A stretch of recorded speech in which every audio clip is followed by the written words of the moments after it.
know how I do.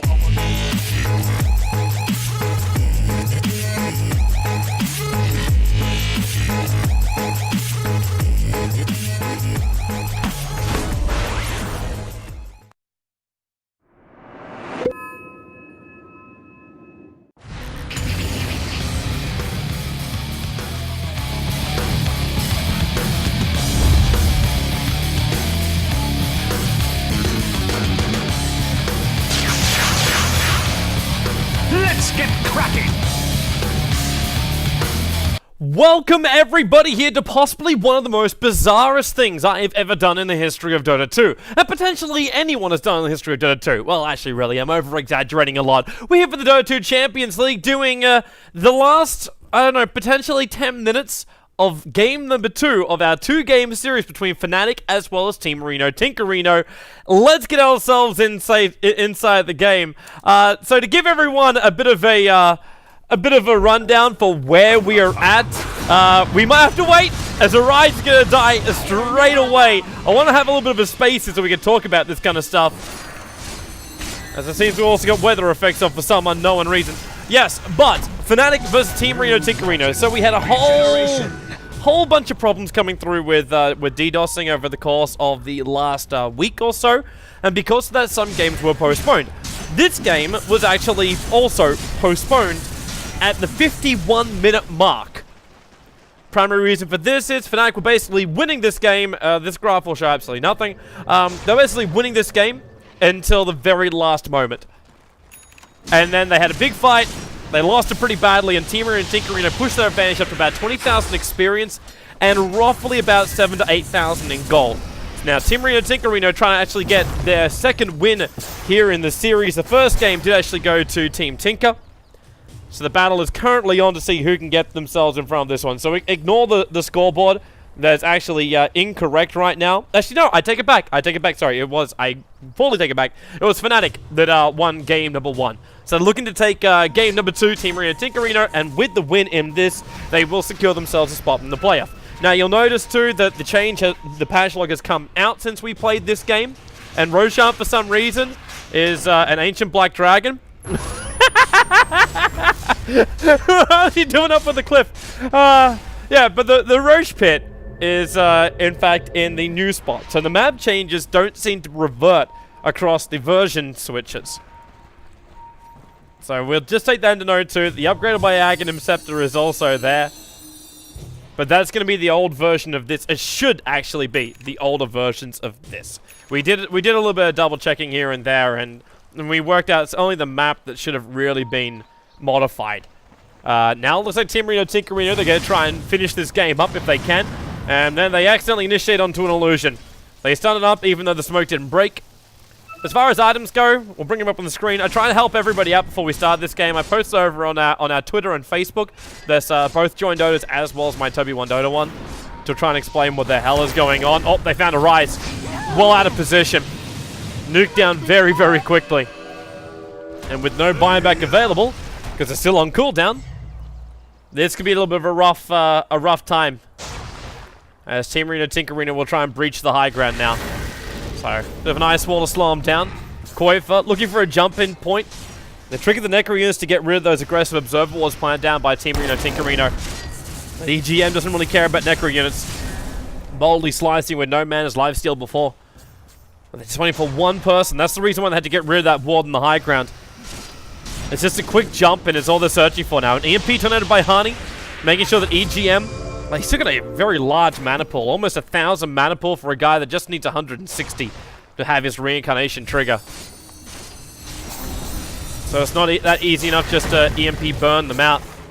But they're definitely fissuring, ice walling, turtling it up for the moment, because they got a lot to fight around with. That Aghanim Scepter from the faces forward, that normally just good to just jump up into the high ground. Cullen needs waiting for his big Echo Slam time, but he needs Team Reno Tinkerino to overcommit themselves with a large amount of units, but Team Tinker, they're not doing this. They're keeping backed up. They're still waiting for the pick-off. They chip away at the towers and they go bit by bit. They'll probably still want to wait for Roshan to spawn up. Which, obviously I have no countdown timer too, so I cannot tell you when he's going to be back in the world of living. Haste! It seems though we are able to pick up bounty runes, so that part of the map control does work. Yeah, and you can assume too that Team Tinker has no idea when Roshan is going to spawn up. It's like a nice haste room, but they're going to... Oh, the phase shift. It's going to waste so much time of Ace's ultimate, but they might still have enough. Come with me. The follow-up Fidger is going to have to jump into the Echo Slam kill. Great. They bring down the puck. There is buyback available. The Echo Slam will be on cooldown for 105 seconds. They might consider this well worth it. The Rags advantage is up on this top lane. The Range Rex is almost down. That's actually for both sides. Range Rex have been injured.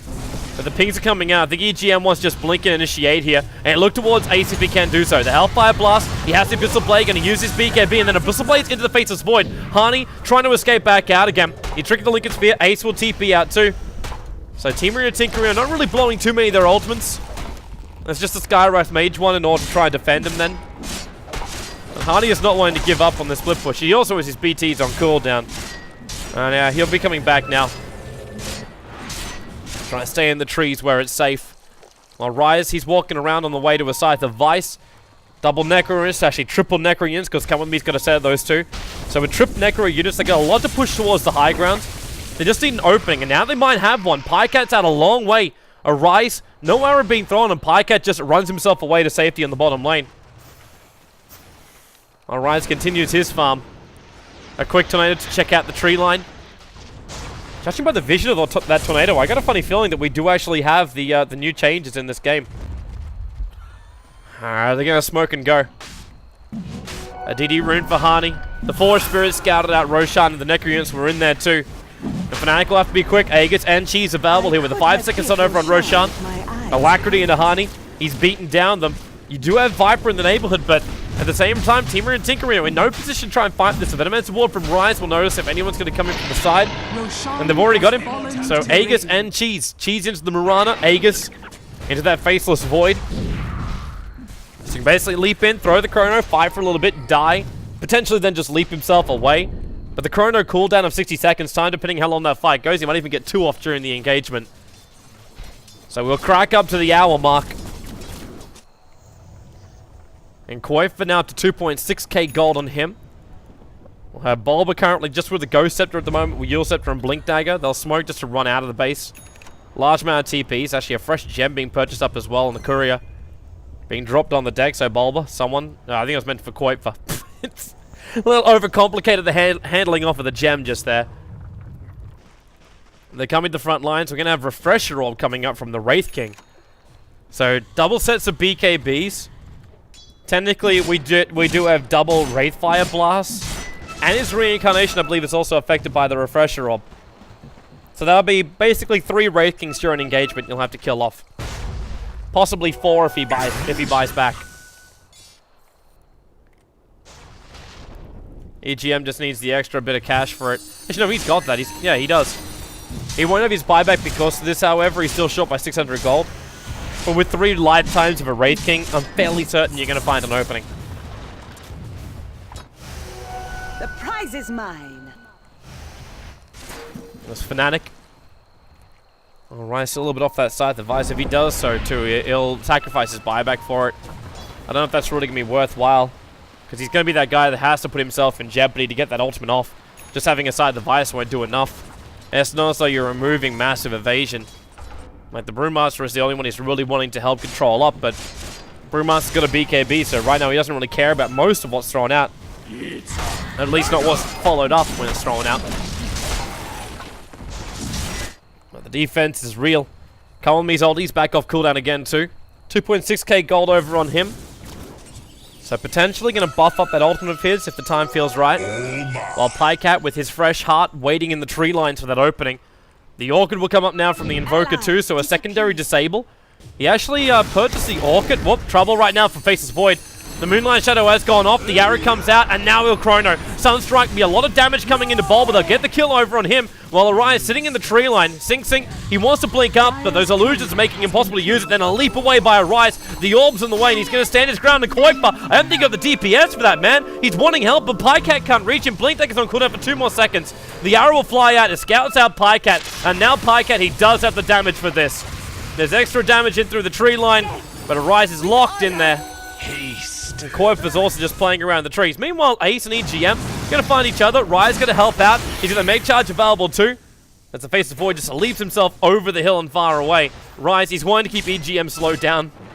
He threw the ulti to keep him back then. Well, come with me, top lane. Nice stun over on Kuiper as he jumped in. The Sunstrike searching for Pycat. A little bit too short though. While the Hellfire Blast into Rise, it'll end up being a 2-for-2 trade-off. The Tornado will kick through. The Faceless Void, 2 more seconds till his ulti's off cooldown, but there's no follow-up coming from the rest of Fnatic. So that will wrap up the engagement. And how much was used during that? 3 for the price of 2. A big change coming in for Fnatic as far as the experience goes. Gold rather even across the board. Alright, we'll ignore the graphs because I'm fairly certain they're broken.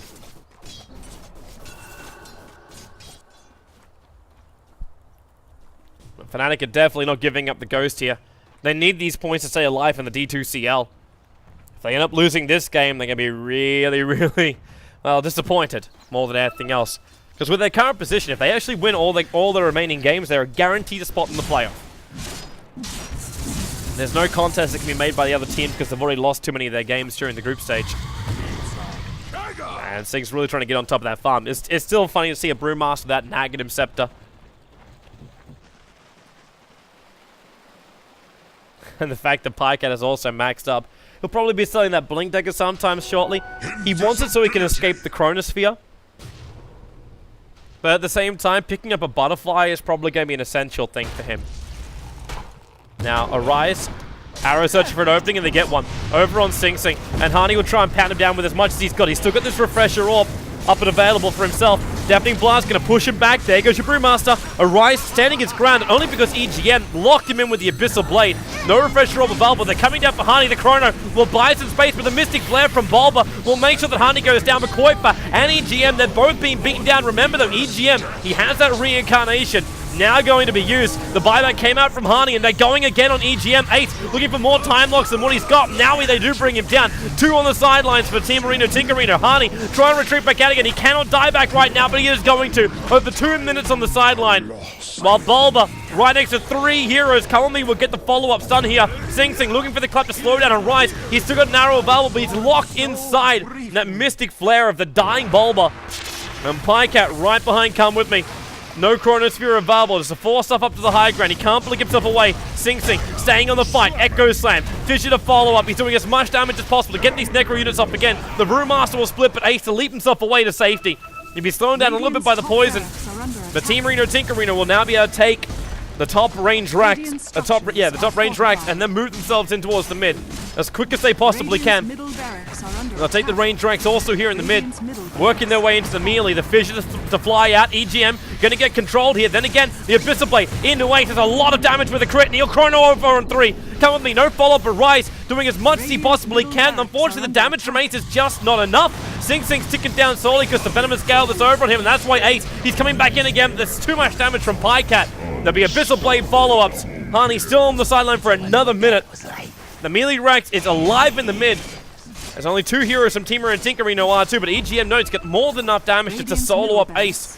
And without a Chrono, Ace does not want to jump back in again. But that's a 30-second window of opportunity the Teamer and Tinkerino still have here. The Necro units will force them out of the bottom lane for the moment. As Fnatic get into full defense duty. Kuiper hovering around the front lines. Waiting for any window. The Chrono, 14 seconds now. Pycat will reach the high ground, but he's completely out of mana. And killing off Necro units, nice burst damage on him. I'm pretty sure Ace wants to go. If he had his Chrono off cooldown, he'll be in that right now. Wouldn't care about what the puck had to offer. But they've got to defend their other lanes. The Invoker will at least be able to come back to the Wall of the Living. The gem has also just been left sitting on the deck because there was no items, there was no inventory slots for anyone here to grab that. Actually, looks like Koifa had himself a slot. He could have jumped up there and grabbed the gem. Unless he's got something else coming out in the courier, which, no, he does not. In fact, this courier is on a bit of a mission from God to get itself over towards that secret shop on the side. Who's got the most amount of money? 4.3k gold over on Rise. So we'll assume that's his side device coming in on the courier. He'll have to move quickly, though, because the engagement's already happening on the bottom lane. Yeah, there it is. The side device being purchased. They're searching for their secondary hex. As a Rise, also he's even just trying to finish his BKB. EGM with the Blink Dagger would love an opening just to blink himself in and have a crack. Refresh Raw for him is still on cooldown. To be careful about that jump. If Rice can get the Hex over on him at the very, very start, you might find EGM triggering that reincarnation a long time before he's ready for it. Ace is still waiting for that small opening with the Chrono. But all of Team Reno, Tinkerino, I say they're not up yet. Now they are. As Sing Sing comes back to world, living with his BTs. He'll join the 3 heroes in the bottom lane. Now that should be 5. And they're moving back. Roshan's still got a little bit longer before he's going to spawn up. Almost a maximum 3 minutes time. Sing Sing will have a bit of a quick check, but unless he plans to stand there for 2 minutes, it'll be a bit of a waste of time for him. As Ace. And so much is on him to get himself a big Chrono. Cash Team Reno, Tinkerino out of position. The buybacks are not available for anybody. Hani will have it once his buyback comes off cooldown, which is another 2 minutes from now, because he has the money. Everyone else is short of the money. The Earthshaker has his on cooldown and short of the money too, but he's the one that's probably closest to having his, with another 414 gold. Now they're going to smoke up and move out. Come with me. Not actually getting himself caught inside that smoke. So right now he's the only visible player for Fnatic. But it's going to be very obvious to Team Reno Tinkerino when no one's pushing or defending the lanes that the smoke is already up from Fnatic. Now Come With Me is the man that's visible. I didn't see a ping coming up when they used the Hand of Midas down. And Sing Sing really is just turned himself into a ward. He's waiting at the pit. The Observer Ward's watching over the choke point area. And inside the Roche pit, if Ace, the smoke breaks, he may just Chrono. Sing Sing, he'll blink himself up and away. He gets spotted the Plague Ward, he'll blink himself in instead. Ace, he can Chrono right now. Sing Sing is isolated from the rest of the team. Arise, taking a lot of damage. They'll use the Moonlight Shadow. And no vision. In fact, Pycat can be pushed back as the Necro unit's starting to burn out the mana. They must be mindful about this, especially the burst damage, which you can take on some of these heroes. But then again, Come With Me caught out. Big hero to kill off. The Ghost Scepter's going to delay it. He's trying to Echo Slam. Absolutely nothing. So even if he could buy back right now, it'll be all for naught. And Team Reno Tinkerino. Big fight for them. And a 1.5 minute window of opportunity for them. And in fact, you've already got them trying to capitalize. EGM, BT's towards the middle lane with Pycat as well. And they're coming down for the bottom towers. Honey's got to do this basically, well, not solo. They've still got Chrono, but the Tornado and EMP burn. EGM will now in the deck, but it wasted a lot of time. He got his BKB off as well. Koifa jumps in, triggers the Linked Sphere over on Honey. And Sing Sing, well, they'll be coded up with the Venomancer ultimate. Rise trying to stand his ground here with the Meg charges and waste as much time as possible. But this Mega Creep's coming the way of Team Reno Tinkerino. And Fnatic forced back inside their well. To their raised platform, EGM will also jump out a long way.